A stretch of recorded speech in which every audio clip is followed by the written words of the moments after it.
Halo, Assalamualaikum warahmatullahi wabarakatuh. Sahabat Bentiu dimanapun kalian berada, berjumpa lagi bersama saya Ibnu Edi Yono. Dan di video kali ini setelah 2 bulan saya vakum tidak membuat konten, akhirnya punya kesempatan untuk membuat video seputar PPDB 2021. Nah, video ini khususnya untuk wilayah Jawa Barat. Jadi bagi siswa-siswi yang ingin mendaftar di SMA negeri di wilayah Jawa Barat dan juga SMK negeri di wilayah Jawa Barat, silakan simak video berikut ini.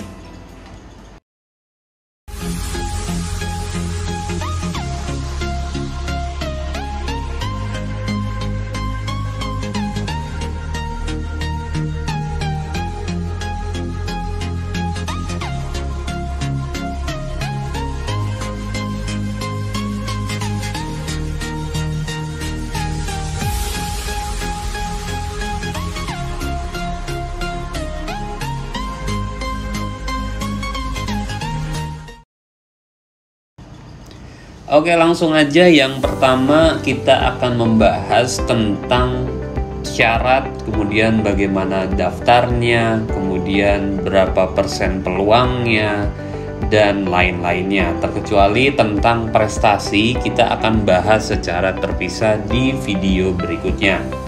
Nah, langsung aja yang pertama kita akan bahas tentang syarat-syarat PPDB SMA SMK di tahun 2021. Ini adalah persyaratan PPDB untuk jalur umum dan jalur khusus di wilayah Jawa Barat. Sekali lagi saya sampaikan, video ini diperuntukkan untuk yang ingin bersekolah di SMA dan SMK negeri wilayah Jawa Barat. Ini adalah persyaratannya untuk jalur umum. Untuk pendaftaran SMA dan SMK ini sama saja, jadi tidak beda ya. Yang pertama adalah ijazah atau surat keterangan lulus. Tentunya kalau ijazah kalian pasti belum mendapatkan ijazah, maka harus melampirkan surat keterangan lulus. Dan yang kedua yaitu akte kelahiran kalian. Kemudian yang ketiga adalah kartu keluarga minimal 1 tahun. Maksudnya apa minimal 1 tahun? Artinya kalau keluarga kalian ini ternyata baru bikin kartu keluarga di bulan Januari kemarin, otomatis hitungannya adalah belum 1 tahun. Nah, maka harus dilihat lagi bahwa kartu keluarga kita ini diterbitkannya pada bulan apa dan tahun berapa untuk memenuhi persyaratan berikut. Kemudian KTP harus elektronik tentunya untuk KTP orang tua. Dan kemudian adalah buku rapot dari semester 1 sampai semester 5. Jadi nilai kalian selama sekolah di SMP untuk semester 1 sampai semester 5. Sedangkan semester 6 tidak dilampirkan. Dan selanjutnya adalah keterangan ranking. Nah, ini yang terbaru yaitu keterangan peringkat. Ini harus ada. Jadi kalian harus minta data ke sekolah ataupun minta data melalui wali kelas ya untuk melihat keterangan rankingnya. Sebenarnya kalian tidak menginput rankingnya, yang tugas untuk menginput ranking adalah sekolah asal kalian ataupun SMP yang saat ini kalian sedang bersekolah di situ ya. Dan terakhir adalah surat tanggung jawab mutlak orang tua. Ini nanti tersedia di dalam websitenya. Jadi nggak usah bingung bagaimana bentuknya. Jadi nanti ayah dan bunda hanya fokus masuk ke dalam webnya, dan nanti di tahap akhir itu ada surat tanggung jawab mutlak orang tua. Itu untuk jalur umumnya. Dan selanjutnya yaitu jalur khusus. Untuk jalur khusus yang pertama adalah kartu program penanganan kemiskinan dan terdaftar pada DTKS Dinsos ya bagi jalur afirmasi atau keterangan tidak mampu. Yang kedua adalah surat keterangan domisili dari RT RW bagi korban bencana alam ataupun sosial. Nah, ini khususnya untuk yang misalkan kalian adalah siswa pindahan dari suatu daerah, pindah ke Bekasi, ternyata karena daerah sebelumnya terkena bencana alam yang mengharuskan kalian pindah ke kota Bekasi ataupun wilayah sekitarnya. Dan kemudian surat tugas orang tua bagi jalur perpindahan tugas orang tua maksimal 3 tahun. Nah, oh ini untuk maksimal 3 tahun atau anak guru. Nah, untuk jalur perpindahan ini adalah misalkan ya, kalau seandainya kalian kartu keluarganya itu di luar wilayah Jawa Barat, tapi tinggalnya di wilayah Jawa Barat. Nah, dilihat pekerjaannya, lokasi pekerjaannya itu di luar wilayah Jawa Barat atau tidak. Kalau lokasi pekerjaannya kalau lokasi pekerjaannya adalah di dalam wilayah Jawa Barat, ya. Jadi saya ulangi lagi, untuk surat perpindahan orang tua adalah kartu keluarganya misalkan di DKI Jakarta, tapi tinggalnya di Kota Bekasi. Nah, maka yang berlaku adalah kalau kartu keluarganya dari DKI Jakarta, kemudian kerjanya di Bekasi. Nah, ya, jadi walaupun kakaknya masih di Jakarta, tapi pekerjaannya ada di Bekasi.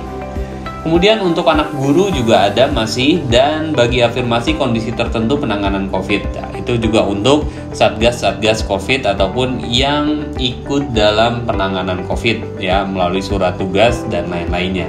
Dan yang terakhir ini adalah piagam dan dokumentasi prestasi untuk jalur prestasi kejuaraan, maksimal 3 tahun minimal 6 bulan.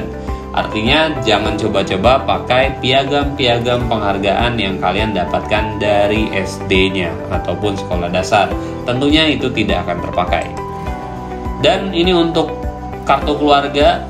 Untuk kakak yang belum 1 tahun atau penerbitan kakak barunya karena perubahan anggota keluarga, meninggal dunia, kelahiran, kepindahan anggota keluarga, dapat melampirkan surat keterangan dari RT RW.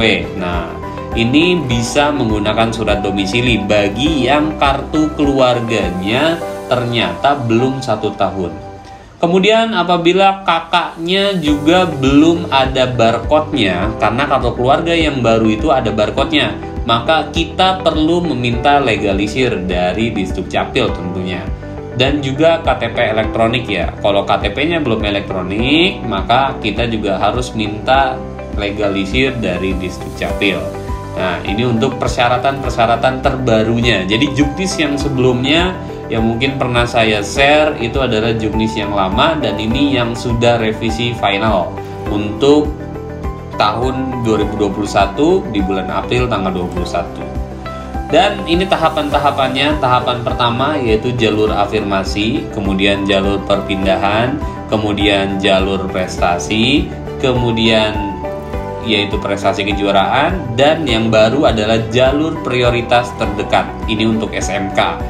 Dan prestasi rapot unggulan, ini juga untuk SMK. Untuk yang sebelumnya ini adalah untuk SMA negeri. Dan tahap 2 itu nanti ada jalur zonasi untuk SMA. Dan yang kedua jalur prestasi rapot umum untuk SMK ya. Maka di bagian sini perbedaannya adalah untuk SMK itu tidak ada zonasi, adanya jalur prioritas terdekat. Tapi dia hanya ada di tahap 1. Maka kita harus pilih mana yang akan kita pilih jalurnya. Apakah kita mengikuti jalur prioritas terdekat atau prestasi rapot unggulan? Nah, untuk yang prestasi ini kita akan bahas terpisah di video berikutnya supaya tidak salah paham tentang menghitung poin-poin yang akan kita dapat. Dan ini adalah jalur pendaftaran PPDB SMA di tahun 2021. Ini adalah websitenya. Nanti ketika kalian sudah mendapatkan akun dari sekolah, maka siap-siap masuk ke sini untuk menginput data yang diperlukan. Kemudian ini adalah presentasi-presentasinya. Jalur zonasi yaitu 50%, jalur prestasi 25%, jalur afirmasi 20%, dan jalur perpindahan 5%. Tidak ada perubahan dari tahun sebelumnya. Dan ini adalah jalur pendaftaran PPDB SMK di tahun 2021 ya. Mohon maaf salah ketik. Dan untuk websitenya masih sama aja dengan yang SMA. Ini untuk presentasi-presentasinya yang membedakan ada di poin sini, ada 10% untuk prioritas terdekat. Saya sendiri masih belum paham tentang prioritas terdekat ini, apakah harus 1 RW atau 1 RT atau 1 kecamatan ya. Tentunya yang paling dekat dengan sekolah yang dituju. Selanjutnya ini adalah tanggal-tanggal persiapan. Jadi insya Allah nanti sekolah SMP akan menerima akun dari Pemprov ya, untuk dari dinas, untuk diserahkan akun-akunnya kepada siswa-siswinya. Jadi tanggal 18 Mei kalian akan mendapatkan akunnya, dan kemudian tanggal 17 sampai 30 adalah upload nilai rapot 5 semester. Dilakukan oleh siapa? Dilakukan oleh sekolah atau operator bersama siswa dan lain-lainnya. Dan ini nanti tugas sekolah lah ini ya, untuk upload nilainya. Dan kalian tugasnya adalah untuk mengecek dan menyamakan apakah nilainya sama atau tidak nanti. Kemudian tanggal 15 dan 18 ini tugas SMA dan SMK untuk menginput kuota 18 sampai 21. Ini juga dilakukan oleh SMA ya, verifikasi kuota sekolah oleh cabang Dignas ya, KCD dari wilayah masing-masing. Kemudian tanggal 21 Mei sampai 5 Juni adalah upload dokumen khusus berupa piagam dan foto, kemudian perpindahan orang tua yaitu surat tugasnya atau kartu KETM-nya ya, kemudian kondisi tertentu yaitu tadi ada yang kena bencana atau tidak melalui surat SKTM bencana ataupun surat tugas dan lain-lainnya.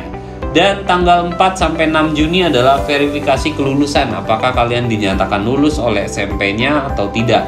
Dan itu dilakukan oleh SMP kalian, bukan oleh kalian sendiri verifikasi kelulusannya.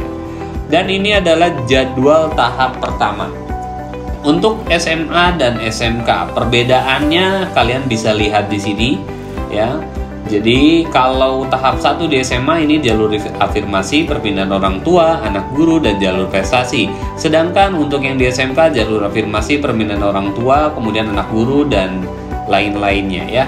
Dan ini tanggal-tanggalnya kalian bisa baca di sini sendiri ya. Kemudian yang perlu dicermati adalah pendaftarannya itu akan dilakukan tanggal 7 sampai 11 Juni. Jadi selama bulan Mei jangan panik dulu. Udah daftar atau belum? Daftarnya nanti di tanggal 7 sampai 11 Juni. Dan verifikasi data siswa, kemudian tanggal 17 rapat oleh SMA SMK-nya, kemudian 21 Juninya pengumuman. Lalu yang lolos melakukan daftar ulang di tanggal 22 sampai 24 Juni. Yang tidak lolos tahap 1 bagaimana Pak? Yang tidak lolos di tahap 1 itu kalian lanjut langsung ke tahap 2. Jadi kalian langsung daftar di tahap kedua ya, untuk yang tidak lolos di tahap pertama. Nah, ini tahap yang kedua. Untuk SMA itu jalur zonasi dan SMK itu nilai rapot umum. Sedangkan tadi di tahap yang pertama untuk SMK itu menggunakan rapot unggulan. Dan ini tanggal-tanggalnya, ketika kalian tadi dinyatakan tahap satunya tidak lolos, maka kalian langsung mendaftar lagi di tahap 2. Nah, ada trik di sini. Triknya adalah kalian harus tetap daftar tahap pertama. Nah, lalu bagaimana untuk tahap yang kedua?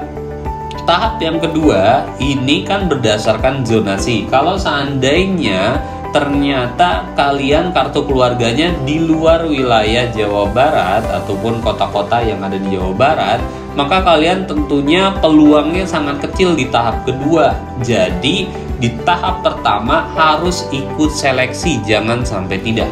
Nah, ini untuk tanggal pendaftarannya 25 Juni sampai 1 Juli, kemudian verifikasi data dan seleksi pengolahan skor yaitu 7 Juli, dan rapat Dewan Gurunya adalah 8 Juli, lalu pengumumannya adalah tanggal 9, kemudian tanggal 10 sampai 14 Juli adalah daftar ulang. Dan setelah tanggal itu kalian sudah tidak ada peluang lagi untuk masuk ke SMA ataupun SMK negeri karena tanggal pendaftarannya sudah habis. Ini adalah sekolah pilihan SMA dan SMK serta SLB-nya. Nah, di sini saya akan menjelaskan untuk jalur prioritas terdekat ya, kita akan bahas yang di bagian nomor 3. Prioritas terdekat ini kalian bisa memilih 1 SMK negeri dan 1 SMK swasta, atau 1 SMK negeri dengan 2 program keahlian. Jadi bisa 1 SMK negeri tapi 2 pilihan program bebas. Kemudian tahap pertama yaitu jalur prestasi.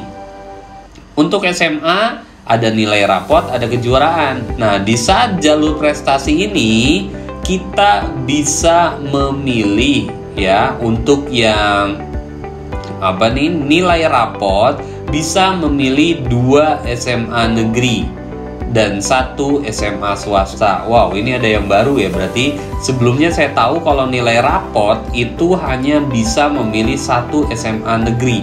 Mudah-mudahan ini nggak salah ketik ya.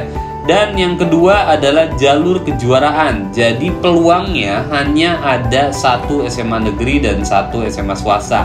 Nah, peluang kita lebih besar ada di nilai rapot. Jadi perhatikan rapot kalian dan hitung nanti nilai kalibrasinya. Nah, apa itu nilai kalibrasi? Nanti kita akan bahas di video berikutnya. Kemudian untuk SMK di sini adalah nilai rapot unggulan.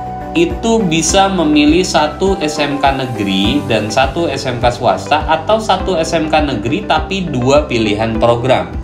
Kemudian yang kedua nilai rapot umum. Nah, nilai rapot umum ini kita bisa memilih 2 SMK negeri atau 1 SMK swasta atau 1 SMK dengan 2 program keahlian. Dan kejuaraan lomba-lomba itu 1 SMK negeri dan 1 SMK swasta atau 1 SMK negeri dengan 2 program kompetensi ataupun keahlian yang berbeda. Dan yang terakhir adalah jalur zonasi. Ini hanya untuk SMA. Jadi untuk jalur zonasi kita bisa memilih 2 SMA negeri dan 1 SMA swasta ya. Dan yang tadi saya sedikit lupa, untuk jalur prestasi ini kita bebas memilihnya. Misalkan kita rumahnya tinggalnya di kota, tapi pengen daftar di SMA yang ada di kabupaten, bisa nggak? Bisa, karena di sini ada keterangan dalam atau luar zonasi. Jadi bebas, untuk prestasi kita bebas memilih SMA atau SMK yang ingin kita tuju. Tapi yang di zonasi kita pilih yang terdekat dari rumah. Jangan sampai kalian memilih sekolah yang jauh dulu dari rumah, baru pilihan keduanya kalian pilih sekolah yang dekat. Jadi jangan terbalik, pilihan pertama adalah sekolah yang dekat dengan rumah. Pilihan yang kedua adalah sekolah yang jauh dari rumah. Ini untuk presentasi-presentasinya. Jadi kalau seandainya dilihat seleksi jaraknya sama, maka kita akan dilihat usianya. Nah ya, usia juga mempengaruhi. Kalau ternyata ada 2 nama atau beberapa nama ternyata jaraknya hasil seleksinya sama, maka dilihat usianya. Begitupun yang lain, usia adalah terakhir ya. Dan untuk prestasi ini hanya 5 semester dan untuk mata pelajaran kelompok A. Ini kita akan bahas nanti saja. Ini untuk SMK-nya sama, yaitu jarak dulu yang dilihat. Setelah jarak, kemudian usia akan dilihat di bagian terakhir kalau seandainya jaraknya sama dengan yang lain. Ini untuk website-websitenya bisa dicatat sendiri ya. Untuk sekolah adalah yang ini, untuk siswa yang ini, dan untuk pengumuman di bagian sini, untuk web Distrik Jabarnya yang ini. Lalu ini adalah alur pendaftarannya ya, sama seperti yang tadi. Intinya adalah websitenya yang ini, pendaftar.ppdb.distrik.jabar.prof.go.id.